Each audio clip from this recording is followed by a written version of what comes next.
Good afternoon. First of all, I wanted to thank Dave Paul, congratulate him for finally coming up with a PowerPoint system that works in this room.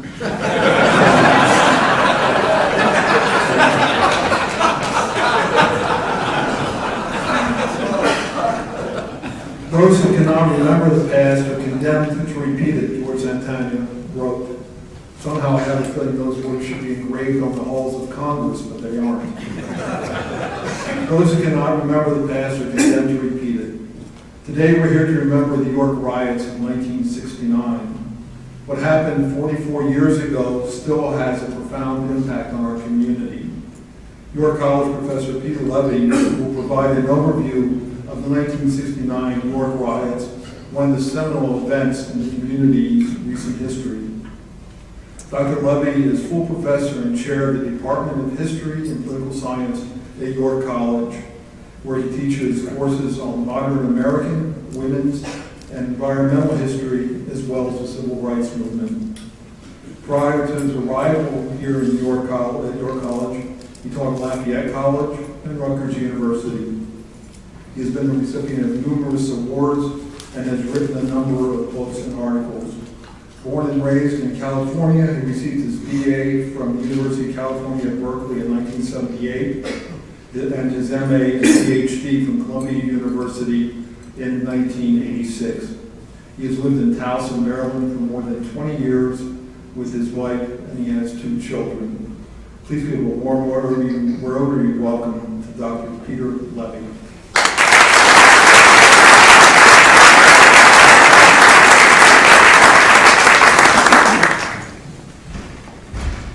Thank you for inviting me here. I lost my regular reading glasses yesterday, so hopefully this extra pair will help me. I begin with somewhat of a confession. I've taught at York College for now more than 20 years. My specialty is recent American history, especially the 1960s. I've studied and researched the civil rights movement in Baltimore, Maryland, and in Cambridge, Maryland. But it wasn't until about last fall, when kind of nudged by my dean who's over there, that I decided to try to do some of my own research on riots that had taken place in York in 1969. I knew about these in part because a number of my students had expressed interest in them, and even started writing kind of senior theses on them long before York itself started to reinvestigate this period in history. But I had stayed away from the subject, so I will just try to do my best to try to provide a framework for looking at the subject matter, which many of you know a lot more intimately than I do. I want to begin in 1968. In 1968, the Chamber of Commerce published a history of Greater York. It was kind of a presentist version of the history. And in a word, it was a very celebratory book. Its authors noted that York represented a beautiful balance of old and new, urban and rural, agriculture and industrial, that its economy was built upon hard blue-collar workers and a surging service sector. The text and photographs of the book displayed clean-shaven, hard-working men laboring away in community factories, smartly dressed women shopping at newly opened malls, and smiling children at schools.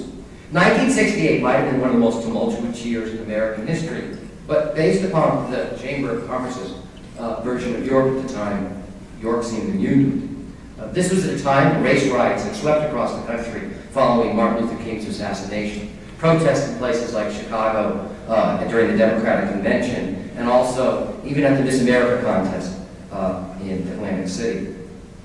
In fact, the only black person, or the first black person, pictured in the text on York was of a Ugandan exchange student. And nowhere was there any hint that the city was suffering from its own deep racial tensions. About 13 years later, George Sheets wrote a book called The Setting Sun, The Story of York, often considered, if you were to go to a local library, kind of the definitive work on the story of York. While the former can't be faulted for not discussing the riots, they hadn't taken place yet. The fact that Sheets devoted a whole one paragraph to the subject matter demands a little more attention. He had spent pages, literally pages, discussing a more contentious historical moment, namely whether or not the town's fathers had sold out when Robert E. Lee marched into town during the Civil War. Yet, she'd spent only a paragraph on the riots. Now, he can't be singled out for this. He cannot be blamed for this. My studies in Baltimore and Cambridge and other communities show that most communities did not feel comfortable in the decades or so after riots hit their cities to look at this period of history. York's amnesia about it really was not that much different than most cities. People knew about it, but they didn't talk publicly about it. How quickly things changed at the turn of the century, when York went from a community that had displayed little public discussion of these riots to one that seemed consumed by them. Beginning with 30th anniversary exploration of the riots by the local newspapers, followed up by a district attorney who reopened a case or old cases, and defense attorneys, muckraking journalists, and ordinary men and women writing books about the riots. At least 3 books, in fact, about the riots have been published. One by William Constantinopoulos called Murder is the Charge. Constantinopoulos was Charlie Robertson's defense attorney. A second by William Kiesling, a muckraking journalist. And a third, a self-published volume by a woman named Mary Conway Stewart. So the community went from not discussing the riots to really, in many cases, discussing more than others did. But the problem I have with these books is, by and large, they really don't look at the riots. What they do is look at the issue of whether Charlie Robertson was guilty or not, and it kind of misses the larger point, the larger issue of why was York hit by these incidents in the first place. A year before the riots took place, President Johnson appointed something called the Kerner Commission. Many here may remember that. The Kerner Commission was appointed by Johnson to address 3 basic questions about riots that hit the nation in 1967. This was even before King was assassinated. Those 3 questions were: what happened, why did it happen, and what can be done from preventing it from happening again. I think these are basically the 3 questions we should ask about York as well. Not so much what can happen from preventing it again, but what did York do in the wake of the riots to try to prevent it from happening again. Historians, sociologists, other scholars have really not come to a consensus when they've looked at these 3 questions. By and large, Americans and scholars have fallen into 2 schools. The Kerner Commission argued that deep structural problems lay at the roots of the riots that took place in 1967 and after. They cast white racism, in fact, as the main cause. That's the Commission's words, not my own. In contrast, the critics of the Commission argued that it wasn't racism that caused the riots, but rather radical agitators who caused the riots. I myself have been doing some research on Spiro Agnew, who was an unknown moderate governor from Maryland in the 1968, became one of the main proponents of the idea that it was agitators who caused the riots, and Agnew shortly after that became vice president and was actually on the way to becoming president if he himself hadn't been caught up in his own scandal. Indeed, I think to some degree we can argue that the political divisions that exist in America today, in many ways, parallel the divisions over our interpretations of the riots of the 1960s. We still tend to fall into 2 camps. Fortunately, for someone studying the riots, we like to have lots of sources. And York, more so than many other cities, provides us with a wider array of sources to use. In addition to countless newspaper reports, we also have court records, both from the trials that took place about a decade ago to civil suits that were filed in the immediate aftermath of the riots. We have FBI files that have recently investigated Lily Bell Allen's murder, and we also have some, though I'd like to have more, oral histories. Matter of fact, I should probably put a tape recorder in front of a lot of people in this room, because I think one reason to look at the riots is for people to have a chance to talk about how it affected their lives, individually, personally. Using these records, we can come to a pretty simple, I think, agreed upon description of what happened. Police records recorded a total of 111 arrests during the riots that began on July 17, and to all intents and purposes were over by July 22nd of 1969, though a state of emergency lasted for another 5 days. The vast majority of the arrests were for curfew violations. This was similar in other towns, in part because of the difficulty during the riot situation to arrest and convict people of other charges. There were 38 shootings that resulted in injuries, including 2 deaths. Assessments of property damage are less precise. The riots in New York were somewhat notable in that looting and burning of stores were minimal. In contrast, many of the riots that took place during this time period were often referred to as, quote, commodity riots, because the main target of the rioters were commodities, particularly non-durable goods that were looted from small stores. Sounds like the Bureau of Labor Statistics. In Baltimore in 1968, for example, there were over 5,000 people arrested and over $10 million of property damage. And 6 people were killed, though snipers were kind of shootings. There were fewer than there were in the city of York, a much smaller community.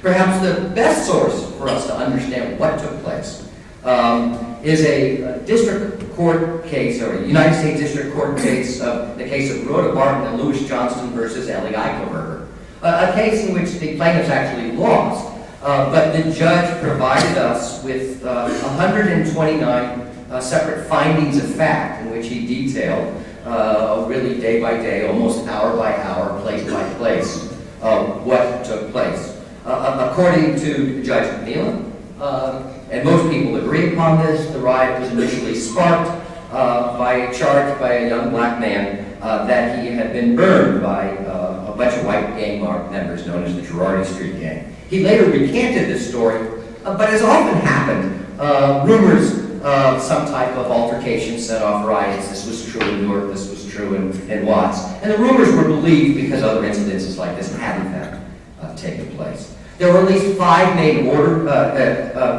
areas where the disorders take place, and I won't bore you with them, but they're not that far from the York Hotel, and anyone who's a York native can probably tell you where most of the action took place. Nealon's findings of fact include the shooting of Officer Schapp, whose murder was not really pursued for another 10, 20 years, or the murder, and also looks at the murder of Levy Allen.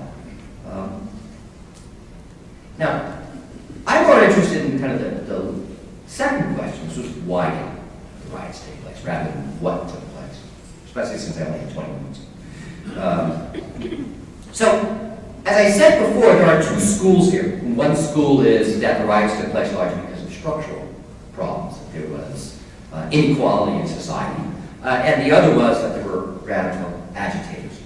Based not just upon my study of the riots in York, but there were over 700 separate riots, 700 riots in America in the 1960s. Virtually any city in America that had a significant black population had a riot. Originally, people thought that it was largely northern cities, but that's because they quit counting in 1968. Riots continued until 1971. Sociologists have pretty much shown that we cannot find a single variable to explain why some cities had riots and some cities didn't, except that they had a significant black population. This leads me to believe that the Kerner Commission's reasoning was on the mark in the first place. In fact, in 1968, in the winter before, in December of 1968, before the riots took place in York, the Pennsylvania Human Relations Council had been called into town to investigate conditions in the city. The Pennsylvania Human Relations Council, which included members and support from the Chamber of Commerce, came up with 10 findings about the city at the time. One, it started off by, and I quote, that real racial tensions exist in the city. 2, that the police department had become a focal point of expression of disrespect for authority by both the black community and progressive whites. 3, that the city had not enacted ordinances relating to human relations. 4, that a communications gap existed. 5, that black citizens had not been affirmed equal opportunity in employment. 6, that the school district had not progressed. So, for example, this is 1968, 14 years after Brown, 3 of 5 elementary schools had no white students in them. 7, that blacks in the city were victims of discrimination in housing, and that the city didn't enforce its housing codes. 8, that a core of recreational opportunities were limited for black use. 9, that blacks were not afforded equal service for treatment when they sought medical care. And 10, that a high potential for racial tension existed in the city. So even if you disagreed with a number of these findings, that there were 10 findings, is simply if you agreed with the 10th one, if the city didn't respond to these concerns, would lead you to believe that racial violence would take place. And it did. I don't think many people in York really should have been surprised if they had read this report when violence took place the following summer. York fit a pattern, and the pattern actually is one of raised but unmet expectations of African Americans in this country. We ask ourselves, why did riots take place in the 1960s? Here's where I think historians can shed some light on it. I'm sitting next to David Polk, a sociologist, and the advantage historians have is we see the broader picture. The racial riots took part at the end of what's often referred to as the Great Migration. The Great Migration is a migration as large as any European migration that took place of roughly half of the African American population in America out of the rural South into urban areas. Why did they leave? Because they thought it would create better opportunities for them. Life, in fact, was better for most African Americans who moved to cities than it had been in the rural South in places like the Delta, Mississippi, but not nearly as good as their expectations were.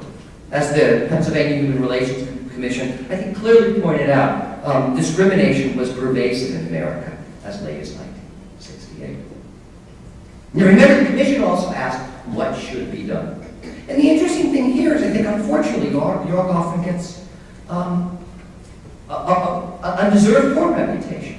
In the immediate aftermath of the riots, York sponsored a series of events known as the Charrettes, which, in comparison to a lot of other communities, were remarkable events. Charrettes were a place where dialogue were going to take place. Dialogues that probably had not taken place as much as they should have beforehand, where ordinary people would come together, kind of like, what do we call it today? Kind of a session where we just lay out our concerns. You put up the white poster board. People come to the poster board. There are pictures of some of the charrettes that take place where people are taking 1968 versions of little yellow Post-it stick-ups, and everything from talking about the need perhaps for some type of bilingual education to better housing to better recreation opportunities, and a community then seen kind of physically before it some of the issues that it needed to address. Now, I'm not going to say that York addressed them all. I think, unfortunately, we know, not just in York, but in other cities. The city faced a number of structural barriers to addressing all these concerns. Already, and a lot of people have a misconception about this, already York's population was in decline. If you look at oral histories of not just riots, but in the 1960s, most people will tell you that the riots changed society. That's with the riots, everything changed. Well, if we look at population statistics are very, very telling. York actually peaked in population of roughly 60,000 people in 1950, 51, 52. Now, we only have census data for every decade. By 1970, so that's a year after the riots, not everyone left in 1 year, the city was already down to 50,000. So that is a substantial decrease, even before. It continued to decline afterwards. And if I were to show you this chart on one of those famous PowerPoint presentations, we would see that the slope of the line did not increase after 1969. This is true in most cities. And in fact, minorities were moving into the cities in the 50s and 60s, and it somewhat masked the fact that white flight had already begun well before the riots in 1969. I don't like to be a negative person. And in fact, one nice thing to note is the population of York is beginning to rebound. There's a very famous historian named David Levy Lewis who makes the argument that demographics, in other words, the study of population, is history. Now, I'm not going to be that single variable of a person. But like if I were to look at the course of American history and ask, what is it that makes America an exceptional place? One way we know it's an exceptional place is right from the beginning, we've been the place that's attracted migrants. Now, not every migrant found that America was a place where streets were paved with gold, or my favorite movie is An American Tale. There were no cats here, and the streets were paved with cheese. But the migrants coming here suggested that America offered more opportunities than the lands that they were in the first place. And that is a sign of our health. That York City's population is beginning to rebound is a suggestion that things are actually possibly looking better. This said, we can't ignore the fact that the city may be beginning to rebound. And there were other strides. I would argue that in the wake of the riots, York had a number of progressive mayors. who started to try to address the racial issues. Interestingly, Ellie Eichelberger, who was the plaintiff, was the defendant in the suit I mentioned before, was ultimately found not guilty because the argument was that the police needed to be taken over by an outside group who had already begun to address some of the inadequacies of the police. The first black superintendent was appointed, I believe that's correct, to the school system in the wake of the riots. But one thing that did happen is that a number of the ills that beset not just York, but other cities across the country became increasingly concentrated in center cities. York is an example of that. And unfortunately, as the center cities became kind of the focal point of these ills, it just perpetuated a view that cities were dangerous places and more whites moved to the suburbs. And as that happened, we also began to politically, I think, increasingly divide. A number of years ago, David Rust was brought to the city. He was an urban specialist and issued a report known as the Rust Report. And Rust made the argument that York, and by this he didn't just mean the city, but greater York, would need to take a regional approach to its problems. And Rust's argument wasn't just simply a kind of a moral or ethical argument. His argument is that the region was going to prosper only if the city prospered. I always like it as kind of the Three Musketeer view of history, you know, one for all and all for one. Or the idea that you're only as weak as strong as your weakest link. But I think the more telling thing is if we go back to that original Chamber of Commerce report, or history, which is why I started with it. Remember that original image the Chamber of Commerce presented us with. The original image was that York, or Greater York, was a place where there was a balance between urban and rural, between agriculture and manufacturing, between new suburban shopping centers and old city department stores. And that the city was stronger, or the community was stronger when there was that equilibrium. And I think to a certain extent, and it's no individual's fault, this is nationwide to a large extent, that vision disappeared. Now I want to end by making somewhat of a strange kind of analogy. Over the course of recent history, the nation has been beset by tens of natural disasters. When I first prepared this lecture last year, we were just recovering from Superstorm Sandy. Floods and tornadoes have regularly racked the Mississippi Valley. Earthquakes have shaken my hometown of San Francisco and other places on the West Coast. Hurricanes have ravaged New Orleans, Miami, Charleston, New York, and other now New England cities. Indeed, in 1972, just 3 years after the riots took place, York, Pennsylvania was hit by a superstorm known as Hurricane Agnes, which statewide cost $3.1 billion to damage. That's a lot in 1972 dollars. That's a lot today. It left the governor's mansion in Harrisburg flooded and dropped 15 inches of rain in the Susquehanna River Basin, destroying many Delta towns. Now, how did York and other places respond to these natural disasters? Our general response to natural disasters is to unify and come together. We don't blame the victims for the problems that beset the community. Arguably, as an environmental historian, I would make the argument that these natural disasters are in many cases man-made. One of the reasons why there's so much devastation when a hurricane hits a place like Miami is because people have decided to live in barrier reef islands. You know, and 100 years ago, when we didn't live in barrier reef islands, we didn't have that damage. I'm a native of San Francisco. Any native of San Francisco knows there will be another earthquake in San Francisco. And it's deplorable, the fact that 13 years after the last earthquake, the hospitals in San Francisco are still not earthquake. That's a scary fact. But generally, we know what happens when these natural disasters, because the nation comes together and says, it's not these people's fault, and individually it's not. Because individually, people can't do anything about it. And communities come together and unite and tackle, and hopefully prevent a worse disaster from taking place.